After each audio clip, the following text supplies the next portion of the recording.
আসসালামু আলাইকুম আমার প্রিয় অদৃশ্য ছাত্রছাত্রীরা, আশা করি তোমরা সবাই ভালো আছো। আজকে আমি ক্যাপিটাল লেটার নিয়ে আলোচনা করব যে কোন কোন ওয়ার্ডের প্রথম লেটারটা ক্যাপিটাল লেটার হবে। তো আজকে আমি সপ্তাহের যে 7 দিন সেই 7 দিন নিয়ে শুরু করি। যে সপ্তাহের 7 দিন হচ্ছে কি Sunday, Monday, Tuesday, Wednesday, Thursday, Friday, Saturday. তো আমি প্রথমেই বলি যে days of the week are always written with a capital letter, অর্থাৎ ডেজ অফ দ্য উইক কোনগুলা, যেমন সানডে, মানডে, টিউসডে, ওয়েডনেসডে। এখানে খেয়াল করে দেখো, ওয়েডনেসডে ডিটা উচ্চারণ করা হবে না, ডি হচ্ছে সাইলেন্ট লেটার। আমরা কি বলবো? ওয়েডনেসডে। আমরা কখনোই বলবো না ওয়েডনেসডে, এটা বল, ডিটা উচ্চারণ করবো না, D is a silent letter. Alright, তো প্রত্যেকটা এখানে দেখো, প্রত্যেকটা শব্দের ফার্স্ট লেটারটা ক্যাপিটাল লেটার, ফার্স্ট লেটারটা ক্যাপিটাল লেটার। আবার দেখো হ্যাপি বার্থডে, আমরা যখন কাউকে খুশি হয়ে উইশ করি না, হ্যাপি বার্থডে মানে কি, বার্থডেতে দেখো খেয়াল করো বিটা ক্যাপিটাল লেটার। কেন ক্যাপিটাল লেটার? কেন? ওই দিনটাই তার জন্মদিন, মানে যেই দিনে সে জন্মগ্রহণ করে। একজন মানুষ যখন যেই দিনে পৃথিবীতে আসে সেই দিনটাকে যখন আমরা বার্থডে বলি, সেই বার্থডে বিটা অবশ্যই ক্যাপিটাল লেটার হবে। এটা খুব খেয়াল করে দেখো। দেখো যেমন একটা সেন্টেন্স বলি, হি sent a birthday card for his mother. এখানে বার্থডে দেখো, বার্থডে এটা স্মল লেটার, কারণ এটা সেই দিনটাকে বলা হচ্ছে না, সে একটা কার্ড কিনেছে, সেটা হচ্ছে বার্থডে কার্ড, বার্থডে কার্ড। তো এইখানটা তুমি খুব ভালো মতো করে খেয়াল করবে, যেই দিনে একজন মানুষের জন্ম হবে, যেই দিনে একটা শিশু পৃথিবীতে আসে, সেই দিনটাকে যখন তুমি মেনশন করবে, উল্লেখ করবে, তখন সেই ক্ষেত্রে বার্থডের বিটা অবশ্যই ক্যাপিটাল লেটার হবে, ক্যাপিটাল লেটার বার্থডে।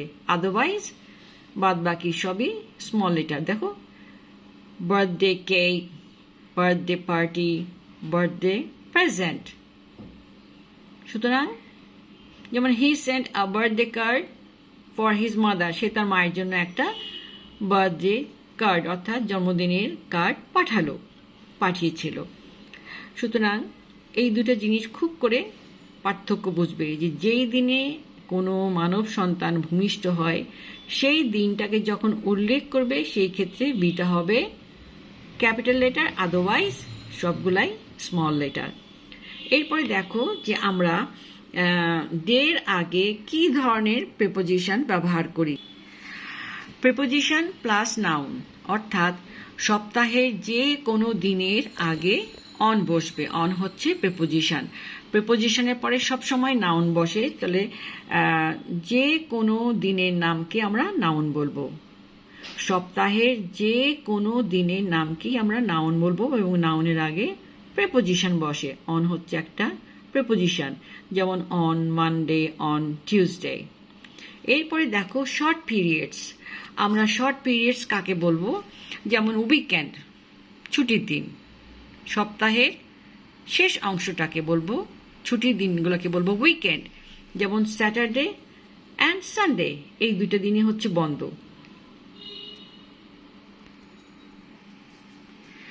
যেমন একটা সেন্টেন্স দিয়ে এক্সপ্লেন করি, the office is closed at the weekend. British ইংলিশে অ্যাট হচ্ছে প্রিপোজিশন, BRE এটা হচ্ছে অ্যাব্রিভিয়েশন, মানে সংক্ষিপ্ত রূপ। ব্রিটিশ ইংলিশ অ্যাট হচ্ছে প্রিপোজিশন, উইকেন্ড দেখো, উইকেন্ড ছুটির দিনের আগে প্রিপোজিশন অ্যাট বসে, এটা হচ্ছে ব্রিটিশ ইংলিশ। আর নর্থ আমেরিকান ইংলিশে বসে অন। নর্থ আমেরিকান ইংলিশ অর্থাৎ আমেরিকান ইংলিশে কখনোই অ্যাট ব্যবহার করা হয় না, অন ব্যবহার করা হয়। এই পার্থক্য দুইটা খেয়াল করবে। The office is closed on the weekend, অর্থাৎ শর্ট পিরিয়ড, সংক্ষিপ্ত সময়টাকে বলা হয় শর্ট পিরিয়ড, এবং তার আগে ব্রিটিশ ইংলিশে বলবে অ্যাট, আমেরিকান ইংলিশে বলবে অন। এবার দেখো, I will start my work at the beginning of March, এটা হচ্ছে ব্রিটিশ ইংলিশ। আর নর্থ আমেরিকান ইংলিশে বলবে I will start my work on the beginning of March, অর্থাৎ মার্চের প্রথম দিকে। প্রথম দিক হচ্ছে অল্প সময়, একটা মাস তো 30 দিনে হয়, তাই না? তো 30 দিনের পুরাটুকুই তো আমি বলছি না, প্রথম দিকের কিছু অংশটা বলছি। সুতরাং অল্প সময়, শর্ট পিরিয়ডের সময় সবসময় কি বলবে? ব্রিটিশ ইংলিশে অ্যাট বলবে, আর আমেরিকান ইংলিশে অন বলবে। I will start my work on the beginning of March. এবার দেখো, প্রিপোজিশন প্লাস নাউন। আমি বারবার বলেছি যে প্রিপোজিশন সবসময় নাউনের আগে বসে। হ্যাঁ, তো যে কোনো উইকেন্ড, যে কোনো দিনের নামকে নাউন বলে। তাহলে দেখো, অন প্লাস দ্য উইকেন্ড, এটা হচ্ছে American English. At plus weekend, এটা হচ্ছে ব্রিটিশ ইংলিশ। আবার দেখো, স্পেশাল ডে আছে। এই পৃথিবীতে এখন কত ধরনের স্পেশাল ডে সেলিব্রেট করা হয়, নানা রকম দিবস উদযাপন করা হয়। এই নানা রকম যে দিবসগুলা, স্পেশাল ডে, বিশেষ বিশেষ দিন, এইগুলার এক একটা নাম আছে। যেমন ধরো, a few days in the year have special names. For example, যেমন আছে ধরো, কলম্বাস ডে হচ্ছে কত? 12 অক্টোবর 1492, অর্থাৎ ক্রিস্টোফার কলম্বাস বলে একজন ইটালিয়ান এক্সপ্লোরার ছিলেন, যিনি প্রথম আমেরিকা আবিষ্কার করেন। সেটা ছিল 1492 সালের 12ই অক্টোবর। ওকে, 12ই অক্টোবরে 1492 সালে উনি আমেরিকায় ল্যান্ড করেন। তখন মানে আবিষ্কার, মানুষ পৃথিবী জানতে পারে, সারা পৃথিবীর মানুষ জানতে পারে যে এটাই আমেরিকা। এরপরে দেখো, নেটিভ আমেরিকানস ডে। এরপর হচ্ছে ইন্ডিজেনাস পিপলস ডে। এটা হচ্ছে কিছুই না, কলম্বাস ডে এর আরেকটা নামকরণ করেছে। এরপরে দেখো, যেহেতু ডে এটা একটা স্পেশাল ডে, সেই জন্য ডিটা ক্যাপিটাল লেটার হলো। এখানে 3টা ওয়ার্ড আছে, নেটিভ একটা ওয়ার্ড, আমেরিকান একটা ওয়ার্ড, ডে একটা ওয়ার্ড। অর্থাৎ প্রত্যেকটা সেপারেট ওয়ার্ডের ফার্স্ট লেটারটা it must be a capital letter. Okay, indigenous peoples day, দেখো, ডি একটা ক্যাপিটাল লেটার, পি একটা ক্যাপিটাল লেটার, আই একটা ক্যাপিটাল লেটার। এরপর হচ্ছে মেমোরিয়াল ডে। প্রত্যেকটা ডের এক একটা ইতিহাস আছে। আমাদের এই ইতিহাসগুলো জানা উচিত। আমি চেষ্টা করব ইনশাআল্লাহ প্রতিটা এপিসোডে একটা একটা করে ইতিহাস তুলে ধরতে, যে এই মেমোরিয়াল ডে কিংবা নিউ ইয়ার্স ডে কেন হলো, এর ইতিহাসটা কি ছিল। আমাদের সবারই এটা জানা উচিত। এগুলার পিছনে যে কাহিনী ঘটনাগুলা ঘটে থাকে, এইগুলা প্রত্যেকেরই জানা উচিত। এটা সত্যি খুবই ইন্টারেস্টিং একটা জিনিস। আমি খুবই এনজয় করি ইতিহাস জানতে। যেমন Memorial Day, New Year's Day. New Year's Day 1 জানুয়ারি হয়। Civil Rights Day, Mother's Day, Father's Day, Valentine's Day, April Fools' Day. April Fools' Day পিছনে কাহিনীটা খুবই করুণ একটা কাহিনী। এটা হয় 1 এপ্রিলে। তারপরে ধরো গুড ফ্রাইডে, এটা ডেটা অবশ্য ফিক্স না, প্রতি বছর এটা চেঞ্জ হয় ওদের তারিখ। তো এটা ফিক্স না, গুড ফ্রাইডে। এরপরে দেখো, ইস্টার সানডে, এটাও নট ফিক্সড, এটারও তারিখটা চেঞ্জ হয়। Easter Monday not fixed, not used in the USA. এটা ইস্টার মানডেটা আমেরিকাতে সেলিব্রেট করা হয় না, কিন্তু ইউরোপে সেলিব্রেট করা হয়। এরপরে দেখো, মে ডে, 1 মে। আমার মেজো মেয়ে আফিয়া রাইসা, সে 1 মেতে তার জন্ম হয়েছিল। যেই বছর মেয়েদের 100 বছর পূর্তি হয়, সেই 100 বছর পূর্তির দিনে আমার মেয়ে আফিয়া রাইসা বর্ন হয়েছিল, পৃথিবীতে এসেছিল। এবং যেই ক্লিনিকে তার জন্ম হয়েছিল, সেই ক্লিনিকটা ছিল অ্যাবসলিউটলি নতুন, এবং আমার মেয়ে ছিল প্রথম মেহমান ওই ক্লিনিকে আর কি, ফার্স্ট নবশিশু, নবজাতক। ঠিক আছে, তো আমার মেয়ের অনারে পুরা ক্লিনিকের সবাইকে মিষ্টি খাওয়ানো হলো। হ্যাঁ, তারপরে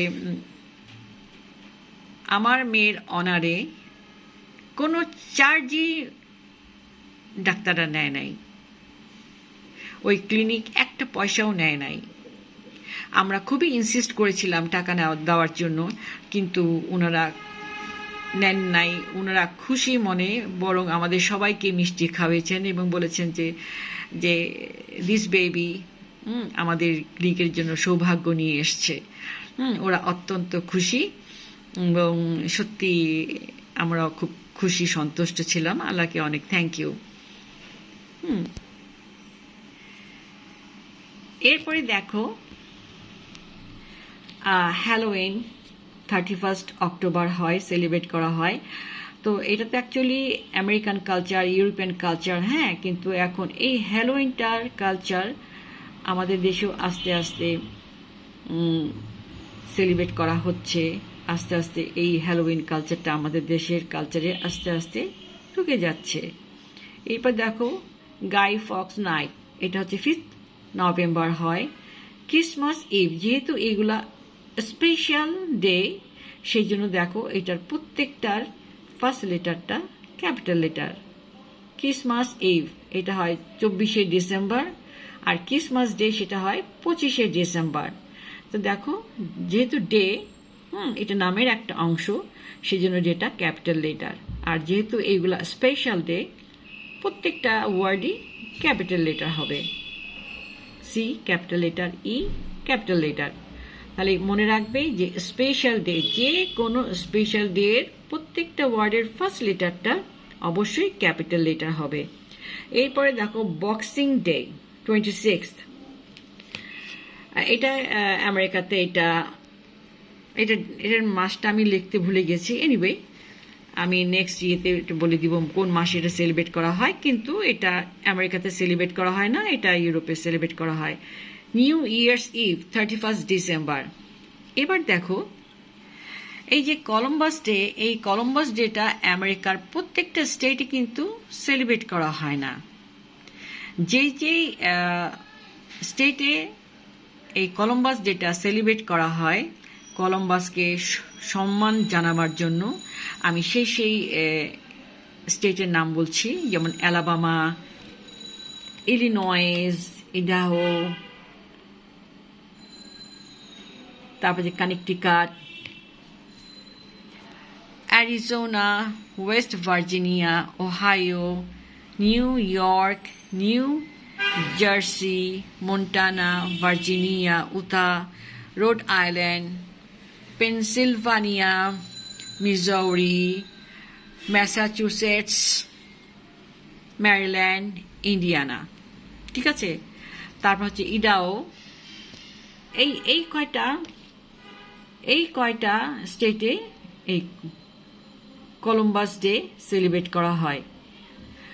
আর সবচেয়ে প্রথম নিউ ইয়র্ক সিটিতে কলম্বাস ডে সেলিব্রেট করা হয় কলম্বাসের 300 বছর পরে।